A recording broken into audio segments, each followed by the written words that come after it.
If you enjoy the romance and thrill of flying the airmail, you will enjoy following the story which we unfold for you now. During the past few weeks, Trans-American Airlines have been losing their latest high-speed airmail planes under very mysterious circumstances. Miss Irene Delroy and Sergeant Fitzgerald have been detailed by the Department of Justice to discover the identity of parties responsible for the wrecking and robbing of the mail planes. Jimmy Gifford, roving newspaper reporter, is assisting Miss Delroy and Fitzgerald. They feel they are about to apprehend the guilty party when a fourth ship is robbed, and the pilot, Andy Andrews, is found dead at the controls. Investigation discloses that Andrews has been shot at close quarters, and as the trio are concluding investigation of his death, a strange airplane roars by overhead. Look, it's the autogyro, ma'am. That's the way the mail thieves get out of this canyon. A windmill plane. Right you are, Sergeant. There's your answer, Miss Delroy. Whoever killed Andrews and robbed his plane used an autogyro to get out of the canyon. Not so loud, Jimmy. We don't want Powers to know Andrews has been killed. Did you get the numbers on that ship, Fitz? No, ma'am. There was no numbers on it. Guess they'd been painted out. But that's the ship we're after, all right. We haven't a ghost of a chance to find it now. Or they can set that plane down in any one of these canyons. Cover it up with some brush, and it'll take an aerial bird dog to find it. I'm afraid you're right, Jimmy. But we're not going to let that stop us. Right now, Sergeant, let's get Mr. Powers and start back to Metropolitan Airport. Yes, ma'am. I have a few telephone calls I want to make. There's nothing else to do here. Powers is waiting in his car over on the road. He looks worried, ma'am. You know, somehow I don't trust that fellow Powers. He's too cool, too crafty. There's something in that man that I can't read. Yeah? Well, you're a reporter, Gifford, not a detective. Powers didn't have nothing to do with these crashes. His job is to make that airplane company pay, and he can't do it by cracking ships up. Just the same, Sergeant, he bears watching. Yeah, well, you can watch Powers. I'm going out after that phony ranger that took those operation schedules and that dummy Magneto from us. I'll get him if it's the last thing Fitz. Yes, ma'am? I want to get back to Metropolitan as soon as possible. Yes, ma'am. Powers' car is right over this way, Miss Delroy.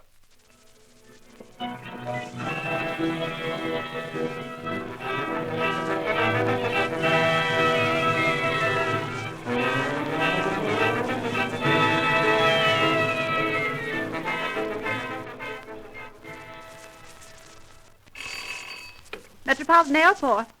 No, Mr. Powers isn't in. He's expected back shortly. Yes, sir, I'll tell him you've called. Metropolitan? No, sir. We haven't located 655 yet.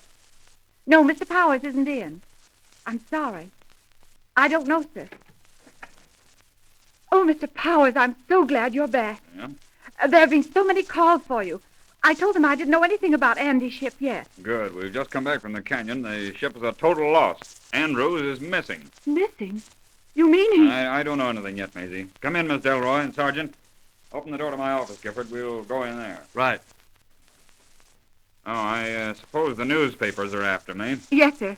They've all been calling. 655 is 8 hours overdue in Plainsview, and they want to know what's wrong. Well, keep them guessing. We don't know anything ourselves, and I'll be hanged if I want a gang of reporters snooping around. One is bad enough. Thanks, Powers. We'll be in my office in case the directors call. I'm out to everyone else. Yes, sir. There's a private telephone on my desk there, Miss Delroy. Thank you, Mr. Powers. Get the telegraph office, Fitz. Yes, ma'am. Take a few notes, will you, Jimmy? Right. Trans-American has lost 4 valuable mail shipments. All 4 planes were lost in Devil's Canyon. Here's the telegraph office, ma'am. Good. Get Roberts, the radio man, in here, Fitz. Yes, ma'am. Hello? Take a message.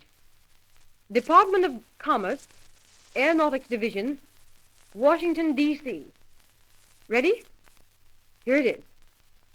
Wire immediately names and addresses of all purchasers and licensees of autogyros in western part of United States. Signed, Delroy, Department of Justice. That's the stuff, Irene. That'll give us something to work from at least. Wait a minute, Jimmy. Hold the wire a moment, will you? If you'll pardon me, Miss Delroy, I'll... Oh, just a second, Mr. Powers. You'll probably be interested in this next telegram. One more, please. Ready? Postmaster General, Post Office Department, Washington. Recommend all existing airmail contracts with Trans-American Airlines Incorporated be suspended Pending investigation of inability to maintain schedules. Signed, Delroy, Department of Justice. Wait a minute. You can't do that. You can't send that telegram. It's sent, Powers. You can't do that. Do you want to ruin the company? Sorry, Mr. Powers. Until this matter of looting the United States mail is cleared up, this department recommends the suspension of all airmail flying on your line. But, Miss Delroy, just because we've had a little trouble... We've had more than a little trouble, Powers. We've had far too much trouble. Now sit down. I want some information from you. You've no right to suggest that our contract be suspended. Sorry, Powers. It's already suggested. And I rather expect it'll be official before morning. If it is, I'll carry it to the Supreme Court if necessary. That's up to you. Right now, I want some information. Sit down, please. All right. But you're ruining Trans-American Airlines. And if these crashes keep up, we'll ruin the public confidence in aviation. Take some more notes on this, Jimmy. Shoot, Irene. Devil's Canyon is 90 miles from Metropolitan. How fast do these fat mails cruise, Powers? About 180 miles an hour. Mm-hmm. 30 minutes flying time to the canyon.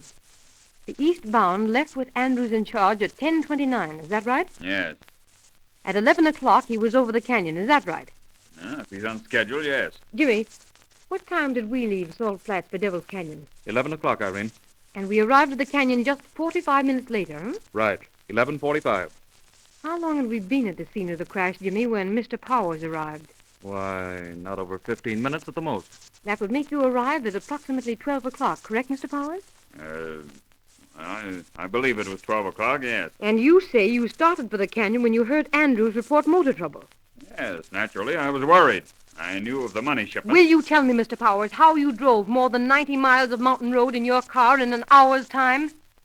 Do you mean to tell me that you drove that road at 90 miles an hour? No, To arrive at Devil's Canyon at midnight, Mr. Powers, you had to leave here before Andrews' ship took off, didn't you? No, I didn't. I want the truth from you, Powers. You left before Andrews took off, or at about the same time, didn't you? Well, yes. What about it? And if you were driving along the road at 11, you didn't hear Andrews' radio for help, did you? Well, no. I want the truth now. What made you drive to Devil's Canyon tonight? You've You've been beating around the bush long enough, Powers. You either make a satisfactory answer to my question or I'll order your arrest. My arrest? For what? On suspicion of violating postal regulations. You mean you believe I had a hand in those mail robberies? You can't mean that, Miss Delroy. Oh, yes, I can. We're not overlooking a single thing in this case. You arrived at Devil's Canyon altogether too soon to have left after Andrews radioed for help. I want to know what made you take that drive. You can't bluff me, Miss Delroy.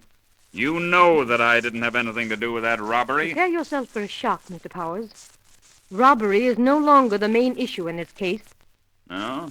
Then, what is it? Murder, Mr. Powers. Cool, deliberate murder. What? You heard me.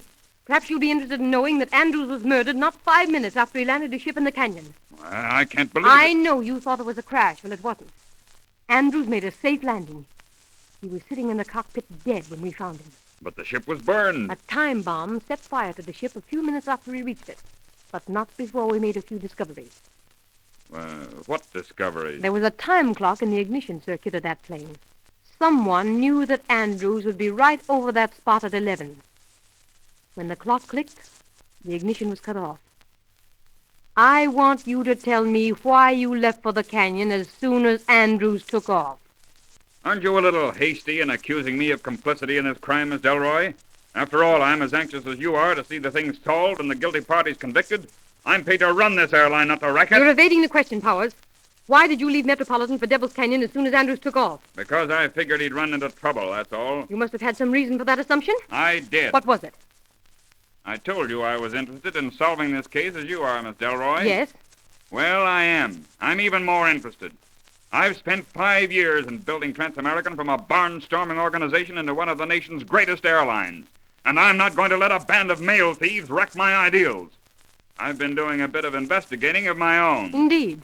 Whether you believe me or not, I've progressed further into this mystery than you have.